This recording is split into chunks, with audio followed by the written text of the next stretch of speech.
कहिलेकाहीँ जीवनले यस्तो कथा लेखिदिन्छ जहाँ प्रेमले अन्तिमसम्म लड्छ तर नियतिले जितिदिन्छ। चितवनमा एउटा सानो रेस्टुरेन्ट चलाउँदै साधारण तर निकै खुसी जीवन बिताइरहेका देवी अधिकारी कुँवर र रामचन्द्र अधिकारीको जोडीलाई धेरैले भगवानले नै जुराएको जोडी भन्ने गर्थे। तर 3 वर्ष अघि यो सुन्दर संसारमा अचानक ब्लड क्यान्सरको कालो बादल मडारियो। त्यही क्षणदेखि देवीको जीवनको एउटै लक्ष्य बन्यो, जसरी पनि श्रीमानलाई बचाउनु छ। नेपालदेखि दिल्लीसम्मको धाउधौ, आर्थिक अभाव र आँसुलाई लुकाउँदै उनले श्रीमानको ओठमा मुस्कान ल्याउन कहिले छोडिनन्।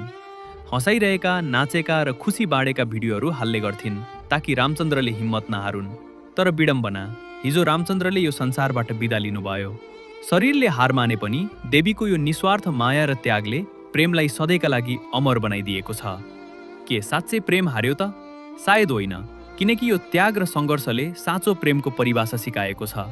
मृत आत्माप्रति हार्दिक श्रद्धाञ्जली र शोकाकुल परिवारमा गहिरो समवेदना प्रकट गर्दछौँ।